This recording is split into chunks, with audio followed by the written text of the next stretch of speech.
Every day another door closes, but a new one opens again. Whoa, every way we travel must end, but there another road begins. Whatever you've seen, haven't you heard? So thanks for putting up with me yet another week. We've been working on these goofy little, 3-segment insect figures. I always feel like an insect when I'm talking about this. And it seems to me that it's really helpful. The more I think about the way I draw, I'm always going back to this place, and that's why I put so much emphasis on it, because if you get those parts in the right order, like building the keel of the ship, everything else just goes into place so easily. And if you try to build the figure like from the outside in, you're always going to have trouble trying to make the bones line up. And as I was telling Perry, there's a sense in which, we're so used to being in our bodies, and we're so used to seeing other people. Every day, pretty much, we're in this universe, in this interpersonal universe. And we have this really deep, unconscious sense of what it is to be alive. And so you see a drawing that's a little bit off, your body can feel it, and it just feels like something is a little weird. And a lot of times I'll look at a drawing and I feel weird about it, and it takes me a while to analyze it and say, oh, I see, the thorax isn't connected in the middle, it's off to one side or whatever. So that's why it's so important to keep this arrangement in mind. I'm so glad that everybody was so fastidious about doing their work.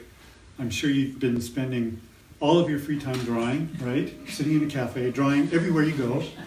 So that's really good, because we're moving rapidly along. And what I want to do is move beyond this to a kind of a new iteration of it. So we'll get to that later, but first of all, I want to talk about proportions, because it seems that the complexities are already difficult enough that it really helps to have some ideas in your mind of how the body is proportioned. So the first thing I want you to do is take out 2 pieces of paper out of your sketchbook. Just rip them out, because we'll draw on both sides. We'll do a full figure, and then I'll do a segment just on the head, because that's often kind of the focal point of the drawing. Fortunately, we have the ideal proportions right here.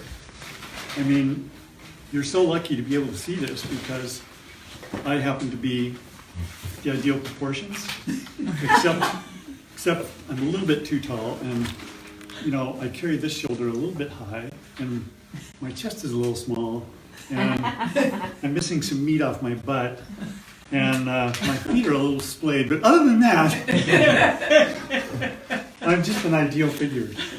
And the reason I say that is because, really there is no such thing. And even though I'm going to give you a very precise proportion chart, the fact is, if you're going to try to size a regular human being, who are you going to pick? I mean, you could have a Maasai warrior that's 6.5 feet tall and really skinny, or you could take a Inuit woman who's this high and really wide. And they're all human beings, we're all some variation of that same form. But for that reason, the proportion chart that I use is, the reason I do it is because it's so easy. It divides really easily. And what you end up with is a figure that's a little bit tall, and I'll tell you how to adjust for that later. But what we're going to do is a drawing of the proportions from the front view, and then the side view, and then we'll do the head, the front, and the side. So the first thing I'd ask you to do is take your paper and fold it lengthwise like this, with a crease down the middle.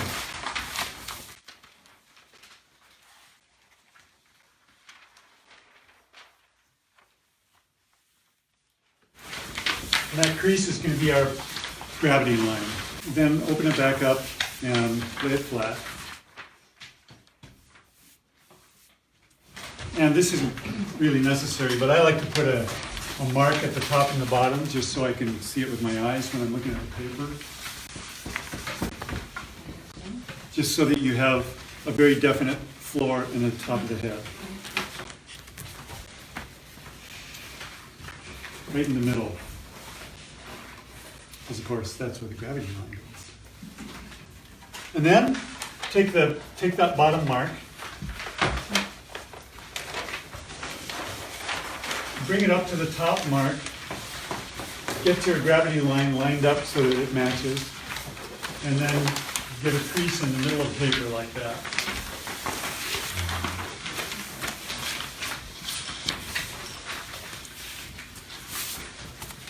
And if everything works out well, you'll have a paper divided in half.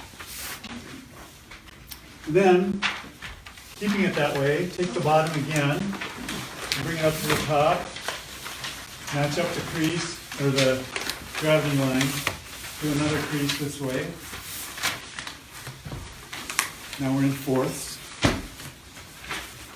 Then do one more from the bottom.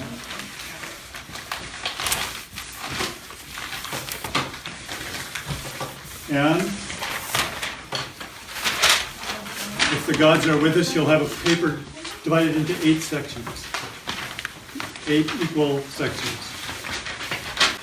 Conveniently enough, the head fits right into that top one. So draw sort of an egg-shaped head going right to the top of the paper. And of course centered on the gravity line. Egg-shaped with the pointy part on the bottom.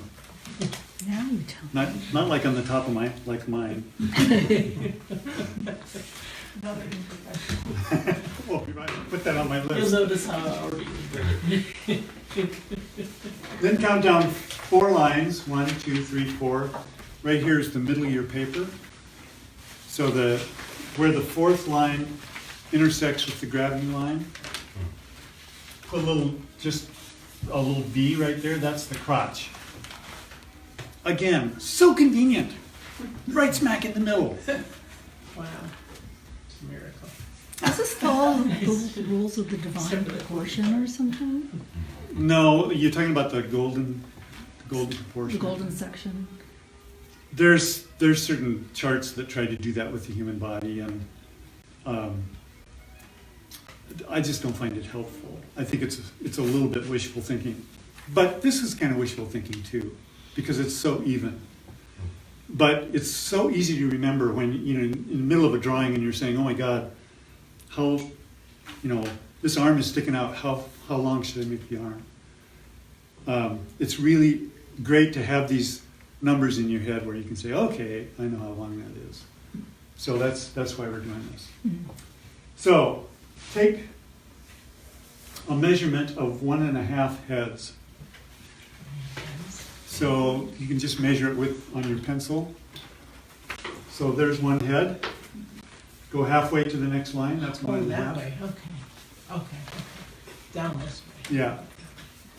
Right. And use that measurement. Center it on the crotch and put in a couple of lines for the extremity of the hips. Male or female? Female. It's slightly easier.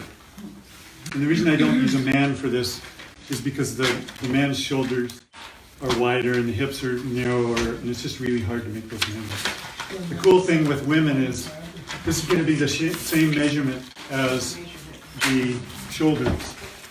So you take your 1.5, put in the width of the shoulders about where the 1.5 mark is. So 1.5 from the top and 1.5 centered on the gravity line. And that'll give the extremity of the shoulders. You're saying in the center of the second section is the Yeah. shoulders? Right. shoulder, The like outside. in here. Okay, Yeah. okay. And I can never say enough that these are generalizations about the form of the body. And of course, everybody's body is different. But if you have these rules in mind, at least you can get really close. And then, if there's somebody with really wide shoulders, you can make adjustments, or if somebody has a lot of meat on them, you can make adjustments. But basically what we're trying to do is measure the bone structure. So if you draw a little circle on the inside of each of these points, that would be roughly where the shoulder joints. A circle on the inside, so meaning the dot is part of the circle? Yeah. Okay, not in the Right. circle, okay. That'll give you a generalization of where the joints are for the shoulders and the hips. And they're both attached on the outside of the frame, which again makes it easier. So then, following all the practice you did in these catalogs, see if you can just sketch in a really rough thorax, which I tend to curve. We'll talk about that a little bit later. And then a shape for the pelvis. The important points are right at the top there, the crestabilium. So you have these two ball joints for where the hips are, and I'm not too concerned with the actual joint itself. I just want you to think about where the movement starts. And take a couple of lines and taper them down toward the floor like this, so that the feet are closer together than the hip joint. So you're generating from those little hip circles, Yeah. okay. So it should be sort of carrot shaped. Oh,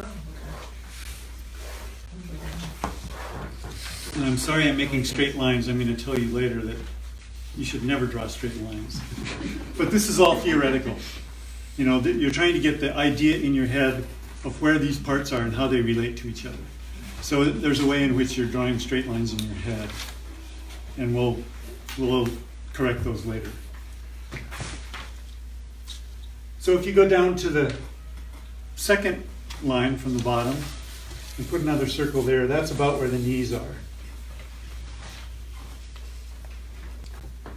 So you can do the same thing with the arms, drop a line down, and just to kind of get it out of the way, I'll kind of float them out from the body a little bit so you can see where they are. If you measure from the shoulder down to the crotch line, that's about where the wrists are. So I'd put another circle where those lines cross. And then, just for now, you can put a kind of a goofy triangle shape or a upside down coffee cup or something. I'm not going to get into the structure of the hand or the feet right now, but this gives you the architecture of how the figure is put together, right? And as I say, this is going to be a little bit tall. This guy's like 6'6" or something. So if you draw a figure and it's too big, too tall, all you have to do is just enlarge the head a little bit. And the fact is that we sort of size people by their heads because that's what we're always looking at. When a baby comes out, oftentimes, the head is like a quarter of the length of this baby. And the head hardly grows, but the rest of the body grows. And we kind of understand that stuff intuitively. So if you have, like I've done some really short figures, and sometimes I think, I want to make this figure taller. All I have to do to make it taller is shrink the head a little bit. And everything else is in place. Okay? Tim, before you go too much further, can you show me how the hips actually block into that form? The great trochanter has a ball. It's shaped like this. And it has a ball that goes into the hip joint. So, you can't see any of that. No, but I guess what I mean is you've been doing these 3 blocks, but I don't see the block in the hip, and I have a hard time seeing that on people. So where is that block on the hip? That's like this. Okay. And the top should be on the crestabilium.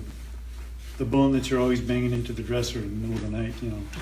Okay, So, okay, one more time. yeah, So if you're sitting, like, right now, uh-huh. where is that block? So the legs would fold up to about here. Okay, It's really hard to see in the hips because there's so much meat Yeah. there. right, Yeah. exactly. That's why, That hurts I think that's that why bad. some of us are struggling. Yeah. Yeah, and I want to emphasize that these blocks, the thorax and the pelvis, it's the top that really makes a difference. Okay. The bottom, Okay. Okay, it's a lot harder to see what's going on, and it's a lot harder to measure. But if you just think about it as a block, you know, it doesn't really matter okay. as far as I'm concerned. So go ahead and take your paper and turn it over. And let's do the same thing, but from the side. I'm going to face the figure left. So here's the gravity line. So the head is going to be in the middle of this, but it's going to be egg shape, and the pointy part is toward the left, so that the face is flat. This is what we're after. So that, okay, that's the side the nose is on. Right, Okay, okay. and there's the chin, and the back of the head is like this. And then you see the gravity line. You can put a little circle in the center of the page where the two lines meet. And that's kind of where the center of the hips are. And other than that, everything is kind of arbitrary. So we're done with measurements for the side view.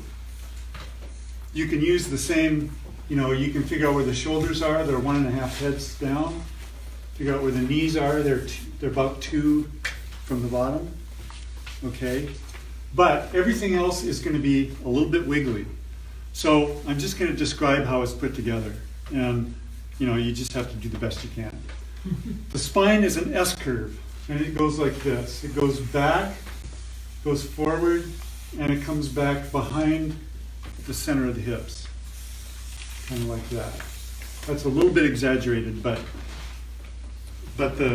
it's really important to get that S curve, because the thorax and the pelvis are always going to be perpendicular to the spine. And so this is a really important thing to keep in mind. You see how the back of the thorax is tilted up. And so that block is going to be like this. It's going to be facing up into the air, like we talked about last week, like this. And the pelvis is going to be facing back because it's connected back here. Kind of like that. And I won't worry too much about the arms. I'll do the same thing. Make a arm down to the wrist, which should be about the same level as the crotch. And if you look at those two circles where the wrist and the shoulder are, halfway in between is where the elbow is. And here's a cool thing. The belly button is right on the same level as the elbow. That's a cool thing to know because there's so few measurements on this side. And then the legs are going to actually go backwards. They're going to go back like this in a curve and end up a little bit behind the center of gravity. And of course your feet stick out here, and that's why we stand up straight. So the knee is that second line. And if you want to draw in some meat, that's okay. But that's essentially how the body is measured. Okay? I want to move quickly to the head if we have time. I'll have you do the same thing again, except only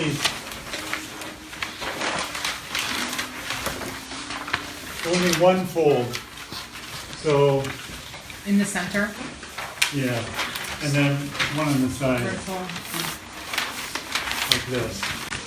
So we're going to divide it into quarters. So the first thing I want to do, we're going to use the whole paper for the measurement of the head. So this is the end of my paper right there. So draw your egg shape like this. And that the cross of the two creases should be right smack in the middle. So what we've got here, that middle crease is going to be where the eyes go. And the eyes are about a fifth of the width of the head. So if you can think about one eye width in the middle, and then another one on the side, so the eye is going to be like this.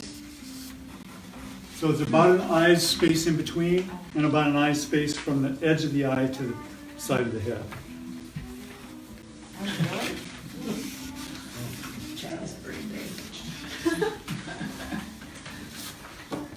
And again, these are mathematical measurements, so they're not quite reflecting nature. But this will give you a really good starting place. So if you divide that space, the bottom of the face, into 3 sections, like this, equidistant. The first one will give you the bottom of the nose, and you just have to kind of guess what that looks like. And the bottom one will be somewhere around the center of the lips. Lips could be a little bit higher, but this is all real rough. I think the most surprising thing is that the eyes are halfway down the head, because we're always looking at the facial features. This is on the bottom half of the head, and oftentimes when people draw, they draw this little tiny head up here because we just don't look up here. There's so much up there that's not very interesting, and so you have to kind of force yourself to put this huge bulbous thing up here. That's the top of the head, and of course hair makes everything so much easier because you can just approximate. I'll give you one last measurement and then we'll start here. And that is between the eye and the bottom of the nose is going to be about where the ear is. And then turn your paper over, or if you're Liz, go to the bottom of the paper. Thank you. And we'll do a head from the side. And again, I'll face this left, so you want an egg shape with the flat side of the face facing to the left.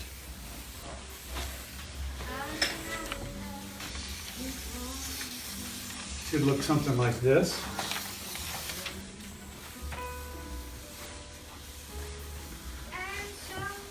And of course the eye is in the middle of the head, so you can draw what you think of as an eye there.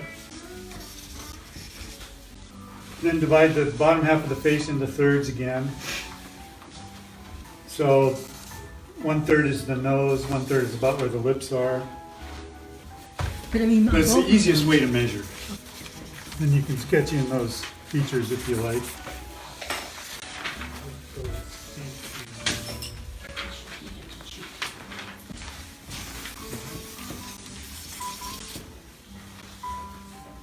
And then if you divide the space between the two sides of the head, in the middle is going to be where the eye or the ear is. And as I said before, it goes between the line of the eye and the line of the nose. You just kind of have to eyeball it. Once you get those measurements in place, you just kind of have to draw where you think they are.